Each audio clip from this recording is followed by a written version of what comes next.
Que le Seigneur vous bénisse abondamment, cher Dieu, parlez-nous au nom de Jésus. Très cher Saint-Esprit, manifeste-toi. Amen. Je vais parler de l'amour.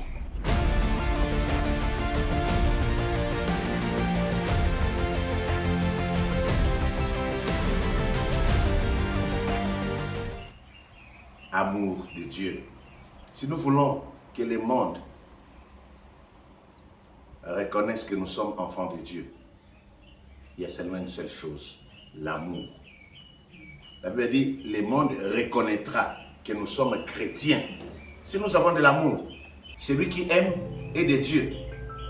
Ça veut dire celui qui n'aime pas n'est pas de Dieu. La Bible dit, je vous donne un commandement nouveau.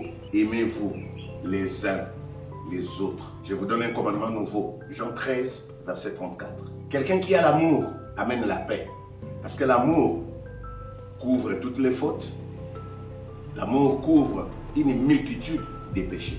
Ce que le Seigneur nous recommande, c'est d'avoir un ardent amour. Nous devons déjà savoir ici que Dieu n'a pas d'amour. Mais Dieu est amour. Alors, si nous voulons être comme notre Père, c'est l'amour. Nous devons avoir l'amour. Et il dit, vous ne devez rien à personne. Ne devez rien à personne si ce n'est que de vous aimer. Donc, la seule dette que j'ai vis-à-vis de mon frère, c'est de l'aimer. Les autres dettes, le Seigneur ne me recommande pas d'avoir la dette de quelqu'un. Mais je dois aimer. Vous savez, quand nous pratiquons l'amour, c'est là où nous accomplissons la loi. Non, Dieu est tellement amour. Il y a des moments où je réalise l'amour de Dieu. Comment est-ce que ce Dieu-là a envoyé son Fils unique, Jésus-Christ, pour mourir à la croix pour nous. Nous étions pécheurs. Jésus-Christ est mort pour nous. Ça, c'est quel amour? C'est un amour que nous ne trouvons nulle part ailleurs. Un amour sans intérêt. Dieu n'avait pas besoin de nous. Au ciel là-bas, il se suffisait à lui-même. Et avec son armée, ses fils qui sont là-bas. Mais Dieu nous a créés par amour. Mais pourquoi moi je déteste l'autre? Pourquoi nous nous détestons mutuellement? Chers amis, nous devons nous aimer en action, sans hypocrisie, en vérité, pas seulement en parole. Parce que d'aucuns disent j'aime, mais en réalité, ce n'est pas la vérité. Mais nous devons aimer en vérité, sans hypocrisie. Même dans les combats spirituels, dans la guerre spirituelle, après avoir porté tous les armes du combat spirituel, nous devons porter les par-dessus, qui s'appelle l'amour. L'amour, ce n'est pas un jour, tu aimes aujourd'hui, demain tu détestes. Non, nous devons persévérer dans l'amour. Tout ce que nous faisons, nous devons faire par amour. Vous savez, il y a des gens qui aiment Dieu. Nous croyons, nous aimons Dieu. Mais nous haïssons nos prochains. Non, ça c'est le mensonge. Nous sommes dans le mensonge. Écoutez ce que la Bible dit dans 1 Jean, chapitre 4, verset 20. C'est lui qui n'aime pas son frère, qui le voit.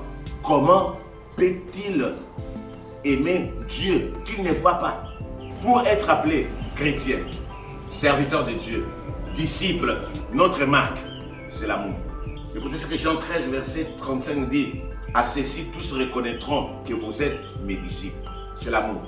Et à l'église, dans la communauté, dans la paroisse, nous devons avoir le même amour. Amis très chers, nous reconnaissons qu'il est facile d'aimer les gens qui nous font du bien, qui nous chérissent, qui nous soutiennent. Mais il est très difficile de porter notre amour envers ceux qui nous calomnient, nous critiquent, nous combattent, nous détruisent, nous font la guerre. Bref, ceux qui nous font le mal. Mais écoutez, une sœur qui est vraiment en plein dans les ténèbres, elle venait nous attaquer. Elle avait une mission pour nous détruire. Mais un jour, elle nous a dit, c'est parce que vous m'avez aimé que je n'ai pas pu vous détruire. L'amour que vous me donniez constituait une couverture de protection pour vous. Quand le Seigneur nous demande d'aimer, c'est Dieu qui nous a créés. Il sait de quoi il s'agit. Lui-même est amour. C'est-à-dire, si nous apprenons à aimer, le Seigneur va vivre en nous. Il y a un passage dans la Bible, dans 1 Corinthiens chapitre 13, à partir du verset 2. Quand j'aurai les dons des prophéties, la science de tous les mystères et toute la connaissance, quand j'aurai même toute la foi jusqu'à transporter des montagnes Si je n'ai pas l'amour, je ne suis rien. Écoutez maintenant, les caractéristiques. Quand j'ai distribué tous mes biens pour la nourriture des pauvres, non mais il y a des gens qui ont des fondations, qui donnent la nourriture aux pauvres. Quand je livrerai même mon corps pour être brûlé, si je n'ai pas l'amour, cela ne sert de rien.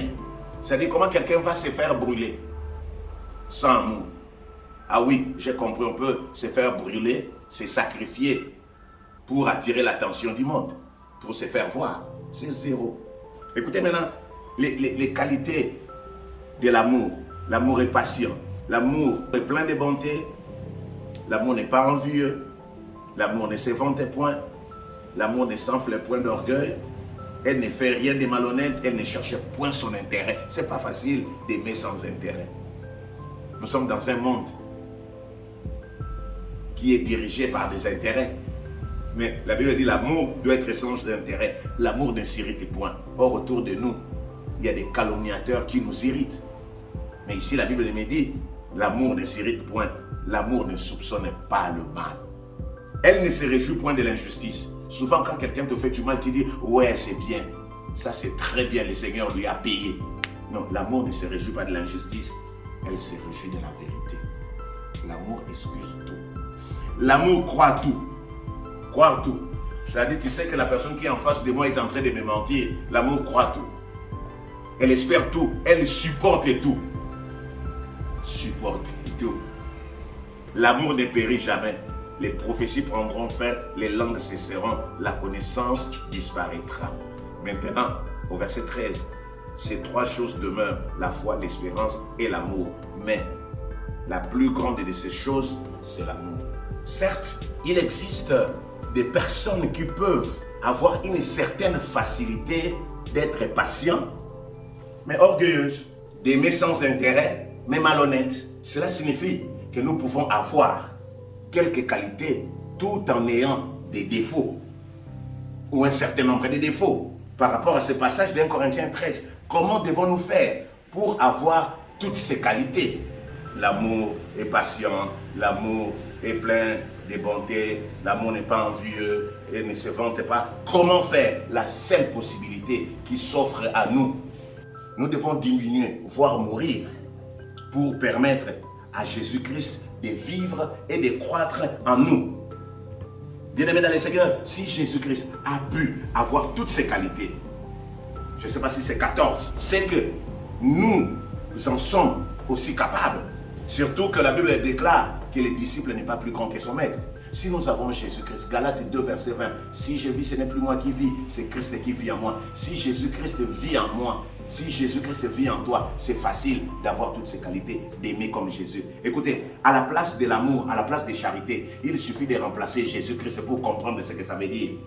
Jésus est patient, Jésus est plein de bonté, Jésus n'est point envieux, Jésus ne se vante point, Jésus-Christ n'est point orgueilleux, Jésus-Christ ne fait rien de malhonnête, Jésus-Christ ne cherche point son intérêt, Jésus-Christ ne s'irrite point, il ne soupçonne pas le mal, il ne se réjouit point de l'injustice mais de la vérité, Jésus-Christ excuse tout, Jésus-Christ croit en tout, Jésus-Christ espère en tout, Jésus supporte tout, il a supporté même nos péchés. Bien aimé, il suffit d'avoir Jésus-Christ, de les recevoir comme Seigneur et Sauveur pour avoir cet amour-là. L'amour qui est Jésus-Christ, l'amour de notre Dieu. Que le Seigneur vous bénisse abondamment. Bien-aimé, pour terminer, peut-être tu n'as pas encore accepté Jésus-Christ comme Seigneur et Sauveur. Dis après moi, Père, je te reçois comme Seigneur et Sauveur personnel. Prends la direction de ma vie. Conduis-moi au nom de Jésus. Je refuse d'appartenir à l'ennemi.